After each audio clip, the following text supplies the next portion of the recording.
السلام علیکم ورحمۃ اللہ وبرکاتہ۔ میں ہوں یاسر انور۔ بھائیو، آج جو ٹاپک آپ لوگوں کے سامنے پیش کر رہا ہوں، بہت سے لوگ اس کے بارے میں جاننا چاہتے ہیں۔ یہ ٹاپک ہے دجال کا۔ دوستو، یہ ٹاپک کافی بڑا ہے، اس لیے اس کو 2 حصوں میں تقسیم کیا ہے۔ دوستو، نبی پاک صلی اللہ علیہ وآلہ وسلم کی ایک حدیث ہے کہ قیامت کے قریب لوگ دجال کا ذکر کرنا چھوڑ دیں گے۔ میں نے اسی مقصد کے لیے یہ ٹاپک آج چوز کیا ہے تاکہ میں اس میں اپنا شیئر ڈال سکوں۔ تو دوستو، ٹاپک کی طرف چلتے ہیں کہ دجال کون ہے، دجال کہاں ہے اور دجال کب ظاہر ہوگا۔ تو دوستو، سب سے پہلا سوال کہ دجال کون ہے۔ ایک حدیث نبی پاک صلی اللہ علیہ وآلہ وسلم کی پیش کروں گا۔ اس حدیث کو ابن معجہ نے نقل کیا ہے۔ جب سے اللہ تعالیٰ نے دنیا کو پیدا کیا، دنیا میں کوئی فتنہ دجال کے فتنے سے بڑا پیدا نہیں ہوا، اور اللہ نے جس نبی کو بھی بھیجا اس نے اپنی امت کو دجال سے ڈرایا، اور حضور پاک صلی اللہ علیہ وآلہ وسلم نے فرمایا کہ میں آخری نبی ہوں اور تم بہترین امت، اور اس لیے وہ تمہارے ہی اندر سے نکلے گا۔ اگر وہ میری موجودگی میں نکلا تو ہر مسلمان کی طرف سے اس کا مقابلہ کرنے والا میں ہوں، اور اگر میرے بعد نکلا تو ہر مسلمان اپنا دفاع خود کرے گا، اور اللہ ہر مسلمان کا حافظ اور نگہبان ہوگا۔ وہ شام اور عراق، جو موجودہ سیریا کہلاتا ہے، اس کے درمیان ایک رستے پہ ظاہر ہوگا، بس وہ دائیں بائیں ہر طرف فساد پھیلائے گا۔ اے اللہ کے بندو، تم اس وقت ثابت قدم رہنا، میں تمہارے سامنے اس کی علامات بیان کیے دیتا ہوں جو مجھ سے پہلے کسی نبی نے بیان نہیں کی۔ وہ سب سے پہلے تو یہ دعویٰ کرے گا کہ میں نبی ہوں، پھر یہ دعویٰ کرے گا کہ میں رب ہوں، لیکن دیکھنے والے کو پہلی ہی نظر میں ایسی 3 چیزیں نظر آ جائیں گی جس سے اس کے دعوے کی نفی کی جائے۔ پہلی چیز یہ کہ وہ رب ہونے کا دعویٰ کر رہا ہے، حالانکہ اللہ تعالیٰ کا وعدہ ہے کہ تم اپنے رب کو مرنے سے پہلے نہیں دیکھ سکتے۔ دوسرا یہ کہ وہ کانا ہوگا، اس کی ایک آنکھ ہوگی اور اس کی آنکھ کے اوپر ابرو نہیں ہوں گے۔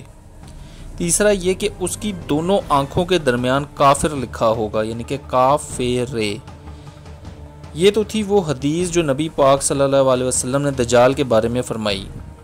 دوستو، دجال کو دجال اکبر اور دجال مسیح بھی کہتے ہیں۔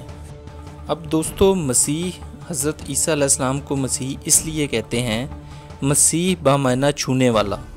تو حضرت عیسیٰ علیہ السلام کو مسیح اس لیے کہتے تھے کہ وہ بیمار کو چھوتے تھے اور اللہ انہیں شفا دے دیتے تھے، اور دجال بھی چھوئے گا۔ تو ان دونوں میں فرق کیا ہے؟ فرق یہ ہے کہ حضرت عیسیٰ علیہ السلام مسیح الہدا ہیں، خدا یعنی ہدایت کے مسیحا، اور دجال مسیح الدلالہ ہے۔ ایک حدیث جو حضرت حذیفہ رضی اللہ تعالی عنہ سے نقل ہے، وہ یہ کہ بلا شبہ دجال مٹی ہوئی آنکھ والا ہے، جس پر ایک بھدا سا ناخنا یعنی پھولی ہوئی ہے، مطلب جیسے گوشت پھول کے بڑھ جاتا ہے اور آنکھ کو کور کر لیتا ہے۔ جو لوگ دجال کی راہ ہموار کرتے ہیں اور اس کے منشور پر عمل پیرا ہیں، ان کے بارے میں نبی پاک صلی اللہ علیہ وسلم کی حدیث ہے کہ ان کی تعداد 30 ہوگی۔ مستند ابی یعلا میں ہے کہ 70 دجال ہوں گے۔ مستند امام بن حنبل میں اس میں 27 تعداد بتائی گئی ہے۔ تو بھائیو، آپ یہ مت سمجھیے گا کہ احادیث میں تضاد ہے، بلکہ بھائیو، علماء کے مطابق ان دجال کے پیروکاروں میں کیٹیگریز ہوں گی۔ کچھ اے کیٹیگری کے ہوں گے، کچھ بی کے اور کچھ سی کے۔ جس کی ہم ڈسکشن کر رہے ہیں وہ دجال آئے گا، وہ دجال اکبر ہے، وہ حضرت عیسیٰ علیہ السلام کے دور میں ظاہر ہوگا۔ اب بات کرتے ہیں دجال اکبر کی ظاہری شکل اور حلیے کے بارے میں۔ مسلم شریف کے اندر حضور پاک صلی اللہ علیہ وآلہ وسلم کا فرمان ہے، وہ ایک نوجوان مرد ہوگا، اس کے بال چھوٹے اور گھنگریالے ہوں گے، وہ ایک آنکھ سے کانا ہوگا۔ بخاری شریف میں حضور پاک صلی اللہ علیہ وسلم کا فرمان ہے کہ آپ صلی اللہ علیہ وسلم نے خواب میں دیکھا کہ آپ صلی اللہ علیہ وسلم کعبے کا طواف کر رہے ہیں، اور اسی دوران آپ صلی اللہ علیہ وسلم کو دجال دکھایا گیا۔ موٹا بھاری بھرکم جسم تھا، سرخ اس کی رنگت، گھنگریالے بال، چھوٹے اور ایک آنکھ سے کانا تھا، اور اس کی آنکھ لٹکے ہوئے انگور کے دانے جیسی ہے۔ مستند امام احمد میں حدیث ہے کہ اس کی پیشانی پر لفظ کافر لکھا ہوگا، یعنی کہ کافر۔ اور ایک حدیث جو مستند امام احمد میں ہے، حضرت جابر رضی اللہ تعالی عنہ سے روایت ہے کہ مسلمان شام کے جبل دوخان کی طرف بھاگ جائیں گے اور دجال وہاں آ کر ان کا محاصرہ کر لے گا۔ یہ محاصرہ بہت سخت ہوگا۔ پھر فجر کے وقت عیسیٰ ابن مریم نازل ہوں گے اور مسلمانوں سے مخاطب ہوں گے، اس خبیث کذاب کی طرف نکلنے سے تمہیں کون سی چیز روکتی ہے؟ مسلمان کہیں گے یہ ایک جن ہے جس کا مقابلہ بہت مشکل ہے۔ اب اس کے حلیے کے بعد اگلا سوال یہ ذہن میں آتا ہے کہ کیا دجال پیدا ہو چکا ہے؟ تو ایک حدیث شریف کا خلاصہ پیش کروں گا جو کہ بڑی طویل حدیث ہے اور مسلم شریف کی کتاب الفتن میں درج ہے۔ فاطمہ بنت قیس فرماتی ہیں کہ حضور صلی اللہ علیہ وسلم کے اعلانچی نے اعلان کیا کہ نماز کا ٹائم ہو گیا ہے، تو میں نماز پڑھنے مسجد گئی، حضور صلی اللہ علیہ وسلم کے ساتھ نماز پڑھی۔ نماز کے بعد آپ صلی اللہ علیہ وسلم منبر پر جلوہ افروز ہوئے۔ آپ صلی اللہ علیہ وسلم مسکرا رہے تھے۔ آپ نے فرمایا ہر شخص اپنی جگہ پر بیٹھا رہے۔ تم جانتے ہو ہم نے تم لوگوں کو کیوں جمع کیا ہے؟ لوگوں نے کہا اللہ اور اللہ کے رسول صلی اللہ علیہ وسلم بہتر جانتا ہے۔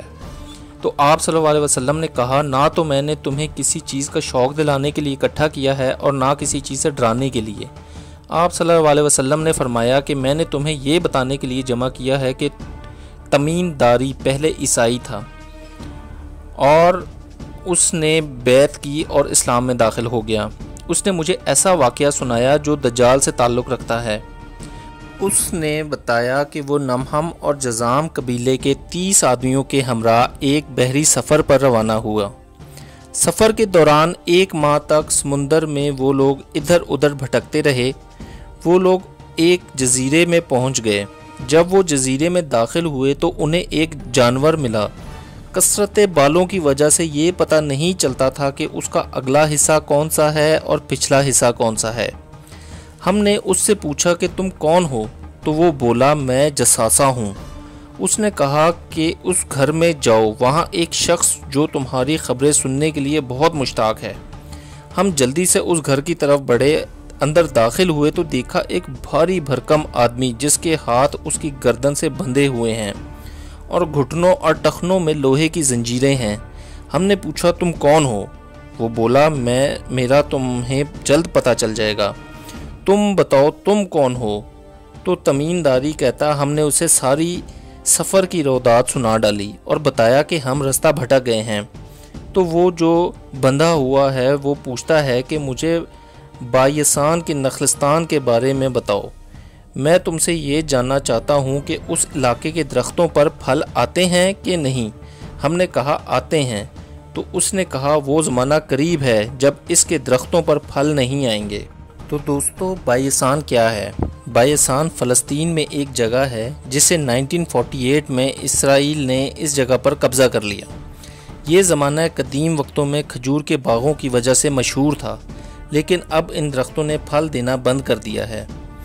626 ہجری میں ہی تقریباً پھل اس حصے سے ختم ہو گئے تھے، تو دجال کی ایک بات پوری ہو گئی۔ دوسرا سوال دجال نے یہ کیا کہ مجھے تبائیہ کی جھیل کے بارے میں بتاؤ کہ کیا اس میں پانی ہے؟ تو تمیم داری کہتا ہے کہ ہم نے بتایا کہ ہاں اس جھیل میں بہت پانی ہے۔ تو دجال نے کہا بہت جلد اس کا تمام پانی سوکھ جائے گا۔ دوستو بحیرہ طبائیہ کہاں ہے؟ یہ اسرائیل کے شمال مشرق اردن کی سرحد پر واقع ہے۔ اس کی لمبائی 23 کلومیٹر، چوڑائی 13 کلومیٹر، گہرائی 157 فٹ ہے۔ یہ بھی اس وقت اسرائیل کے قبضے میں ہے، اور انٹرسٹنگ بات یہ ہے کہ اسرائیل خلیجی ممالک سے پائپوں کے ذریعے پانی اس جھیل میں ڈلواتا ہے، اور حیرت انگیز طور پر اس کا پانی مسلسل کم ہوتا جا رہا ہے، اور دجال کی یہ دوسری بات بھی پوری ہو رہی ہے۔ تیسرا سوال اس نے یہ کیا کہ مجھے زہیر کے چشمے کے بارے میں بتاؤ کہ کیا اس چشمے میں پانی ہے اور لوگ اس پانی سے اپنے کھیتوں کو سیراب کرتے ہیں؟ تو ہم نے کہا کہ اس میں بہت پانی ہے اور شہر کے لوگ اسی پانی سے اپنے کھیتوں کو سیراب کرتے ہیں۔ دوستو آپ کی نالج میں اضافے کے لیے بتاتا چلوں کہ زہیر حضرت لوط علیہ السلام کی چھوٹی بیٹی کا نام ہے۔ ان کی 2 بیٹیاں تھیں اور ان دونوں کو جب دفنایا گیا تو چشمے کے پاس دفنایا گیا، تو یہ زہیر کا چشمہ آپ کے ہی نام سے مشہور ہو گیا۔ یہ زہیر بھی ڈیڈ سی کے مشرق میں ہے اور یہ جگہ بھی اب اسرائیل میں آتی ہے۔ اس جگہ پر اب بھی پانی ہے اور اس پانی سے زمینوں کو سیراب کیا جاتا ہے۔ تھا سوال دجال نے پوچھا کہ مجھے آخری نبی صلی اللہ علیہ وسلم کے بارے میں بتاؤ، انہوں نے کیا کیا ہے؟ ہم نے کہا وہ مکہ سے نکل کر مدینہ میں آ گئے ہیں۔ اس نے کہا کیا عربوں نے جنگ کی ہے؟ ہم نے کہا ہاں۔ تو اس نے کہا اب کیا حالات ہیں؟ تو ہم نے کہا کہ ارد گرد کے جو عرب ہیں نبی پاک صلی اللہ علیہ وسلم ان پر غالب آ چکے ہیں۔ پھر اس نے کہا اب میں تمہیں اپنے بارے میں بتاتا ہوں، میں دجال ہوں، مجھے عنقریب خروج کی اجازت مل جائے گی۔ تو دوستو اس طویل حدیث کی روشنی میں ہمیں بہت ساری باتوں کا پتہ چلتا ہے، اور اس بات کا بھی پتہ چلتا ہے کہ دجال بہت وقت سے ہے اور اس کے مقام کا بھی اندازہ ہوتا ہے۔ اب سوال یہ ذہن میں آتا ہے کہ وہ اس وقت کہاں ہے اور لوگ کیوں نہیں اسے تلاش کر پائے۔ تو دوستو نبی پاک صلی اللہ علیہ وسلم نے تمیم داری کا واقعہ بیان کرنے کے بعد آپ صلی اللہ علیہ وسلم نے اپنا عصا مبارک منبر پر مارا اور فرمایا یہ ہے طیبہ، طیبہ یعنی مدینہ شریف۔ پھر فرمایا تم کو یہی بتایا کرتا تھا اور جان لو دجال نہ شام کے سمندر میں ہے، شام کا سمندر یعنی بحیرہ روم بنتا ہے، نہ یمن کے سمندر میں ہے، یمن کو کون سا سمندر لگتا ہے؟ وہ بحیرہ عرب لگتا ہے۔ پھر حضور پاک صلی اللہ علیہ وسلم نے فرمایا وہ مشرق میں ہے، وہ مشرق میں ہے۔ آپ صلی اللہ علیہ وسلم نے 2 مرتبہ مشرق دہرایا اور اپنے ہاتھ سے مشرق کی طرف اشارہ کیا۔ اب ایکسپرٹس کے مطابق جزیرہ تل عرب میں بیٹھ کر مشرق بنے تو وہ کون سی جگہ ہے جو ایکسپرٹس کے مطابق 2 بڑی امپورٹنٹ جگہ مشرق کی طرف آتی ہیں؟ جیسے صرف مسلمان ہی نہیں، کرسچنز بھی کہتے ہیں کہ وہ بڑا شیطانی سمندر ہے، یعنی کہ ڈیولز سی ہے، یا شیطانی جزیرے یا جہنم کا دروازہ، یہ تینوں اسی کے نام ہیں۔ اگر اس ہی سمت آگے بڑھا جائے تو یہ جگہ امریکہ کے بالکل قریب تک جاتی ہے۔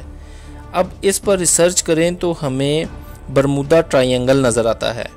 علماء و مشائخ کا اس بات پر یقین ہے کہ دجال جس قوم کا نجات دہندہ ہے وہ اتنی پاورفل اور کمپیٹنٹ ہیں کہ وہ زمین کی ایسی چھان بین کر دیں کہ اگر جنگلوں اور بیابانوں سے کوئی سوئی بھی ڈھونڈنی پڑ جائے تو وہ اس میں سے بھی کامیاب ہو جائیں۔ وہ اس دل و جان سے ڈھونڈ رہے ہیں پھر بھی اسے ڈھونڈ نہیں پا رہے دجال کو۔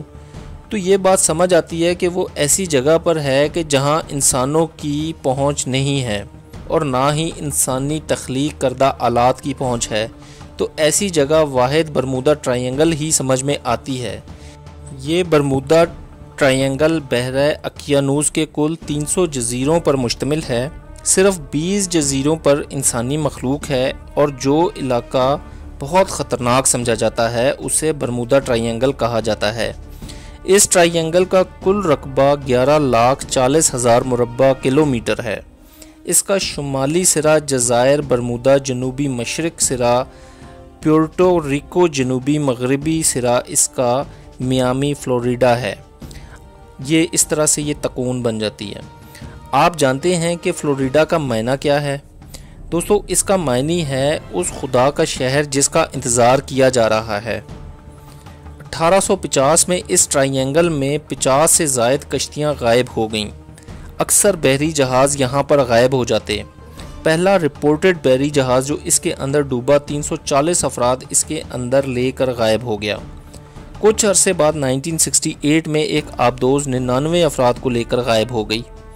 5 دسمبر 1945 کو 2:10 پر امریکی ریاست فلوریڈا سے 5 طیارے اڑے تھے۔ 4 بجے ایک پائلٹ کا پیغام موصول ہوتا ہے کہ عجیب و غریب صورتحال کا سامنا ہے، میں زمین نہیں دیکھ پا رہا ہوں، میں اپنی جگہ کا تعین نہیں کر پا رہا ہوں، ہم فضا میں کہیں گم ہو گئے ہیں۔ کنٹرول روم والے کہتے ہیں مغرب کی طرف پروان جاری رکھو۔ پائلٹ کہتا ہے مجھے نہیں سمجھ آ رہا کہ مغرب کی سمت کون سی ہے۔ کنٹرول روم کہتا ہے کہ اس وقت شام کے 5 بج رہے ہیں سورج غروب ہونے والا ہے، سورج کی سمت اپنی پرواز جاری رکھو۔ مگر وہ سورج دیکھنے سے بھی قاصر تھا۔ آخری رابطہ ٹوٹ گیا اور یہ 5 کے 5 جہاز بھی غائب ہو گئے۔ ان 5 طیاروں کو تلاش کرنے کے لیے 5 دسمبر کو شام 7:30 بجے ایک جہاز روانہ ہوا۔ یہ ایک اسپیشل جہاز تھا جو گم ہوئے جہازوں کو ڈھونڈنے کی مہارت رکھتا تھا۔ یہ پانی میں بھی اتر جاتا تھا اور وہاں جا کر وہ بھی گم ہو گیا۔ ماہرین کے مطابق یہی وہ جگہ ہے جہاں دجال موجود ہے۔ یہ جگہ ایسی شیطانی طاقتوں کا مجموعہ ہے کہ یہاں الیکٹرو میگنیٹک ویوز کی ڈینسٹی اتنی زیادہ ہوتی ہے کہ وہ ہماری بجلی سے ہزاروں گنا زیادہ طاقتور ہیں۔ ایک اور اندازہ جو اس طرف اشارہ کرتا ہے کہ دجال برمودا ٹرائنگل میں موجود ہے، وہ نبی پاک صلی اللہ علیہ وسلم کی اس حدیث سے اشارہ ملتا ہے کہ شیطان اپنا تخت سمندر کے اوپر لگاتا ہے۔ دوستو، قرآن مجید میں کہیں بھی دجال کا ذکر نہیں، نہ اس کا نام کہیں قرآن میں آیا، مگر نبی پاک صلی اللہ علیہ وسلم نے اتنی تفصیل سے اس کا ذکر کیا ہے۔ قرآن مجید کی ایک آیت کا ترجمہ پیش کرتا ہوں۔ یہ ایسی جگہ اپنا تخت لگاتا ہے، یعنی کہ شیطان یہ ایسی جگہ اپنا تخت لگاتا ہے جہاں سے تم نہیں دیکھ سکتے۔ تو دوستو، آج کی ٹیکنالوجی میں تو ہم سمندر کے اندر بھی دیکھ سکتے ہیں۔ واحد ایک برمودا ٹرائنگل وہ جگہ ہے جہاں تمام ٹیکنالوجیز فیل ہو جاتی ہیں، اور وہاں سمندر کے اس حصے کے اوپر اندر مختصر کہیں بھی دیکھا نہیں جا سکتا، نہ اندر دیکھ سکتے ہیں نہ اوپر دیکھ سکتے ہیں۔ اب بڑھتے ہیں اپنے اگلے سوال کی طرف کہ دجال منظر عام پر کب آئے گا۔ تو اس کا جواب حدیث کی روشنی میں آپ کو بتاتے ہیں کہ اصل میں سب سے مستند جو چیز ہے وہ حدیث ہی ہے، تو ہم حدیث کو ہی اوتھینٹک بناتے ہیں۔ حدیث میں ہے کہ ترمذی شریف کی ایک حدیث ہے کہ معاذ بن جبل رضی اللہ تعالیٰ عنہ سے روایت ہے کہ حضور پاک صلی اللہ علیہ وسلم نے فرمایا کہ بیت المقدس کی آبادی میں مدینہ کی ویرانی ہے۔ مدینہ کی ویرانی میں جنگ عظیم اور جنگ عظیم کا ہونا قسطنطنیہ کی فتح ہے، جس کے بعد دجال کا نکلنا ہے۔ تو پتہ یہ چلا کہ مدینہ ویران ہو جائے گا، اتنا ویران ہو جائے گا کہ وہاں جانور پھرنے لگیں گے، انسان مدینہ چھوڑ کر چلے جائیں گے، اور جب یہ مدینہ ویران ہو جائے گا تو یروشلم یعنی بیت المقدس آباد ہو جائے گا، اور مدینہ کی ویرانی کے بعد جنگ عظیم ہوگی، قسطنطنیہ فتح ہوگا، اس کے بعد دجال آئے گا۔ ایک اور حدیث ہماری مدد کرتی ہے کہ دجال کے آنے سے پہلے کی کیا نشانیاں ہیں۔ تو حدیث یہ ہے کہ بارش بند کر دی جائے گی اور زمین رزق پیدا کرنا بند کر دے گی۔ حضرت ابو امامہ واہلی رضی اللہ تعالیٰ عنہ سے روایت ہے، حضور پاک صلی اللہ علیہ وسلم نے فرمایا کہ دجال کے ظاہر ہونے سے پہلے 3 سال سخت ہوں گے، یعنی پہلے سال اللہ پاک آسمان کو حکم دے گا کہ اپنا تیسرا حصہ بارش کا روک دے، اور زمین کو حکم دے گا کہ اپنی زراعت کا تیسرا حصہ روک دے۔ اگلے سال حکم دے گا کہ باقی جو بچا ہے اس کا تیسرا حصہ بارش روک لے، اور زمین کو حکم دے گا کہ اپنی زراعت کا جو بچا ہے اس کا تیسرا حصہ روک لے، یعنی کہ 2 سال ہو گئے۔ اور تیسرے سال حکم دے گا آسمان کو کہ مکمل بارش روک دے، اور زمین کو کہے گا کہ مکمل زراعت روک لے، اور قحط پڑ جائے گا، یہاں تک کہ جانور جو گھاس کھا کے گزارا کرتے ہیں وہ بھوک سے مر جائیں گے۔ یہ ہیں شیطان سے پہلے کے 3 سال۔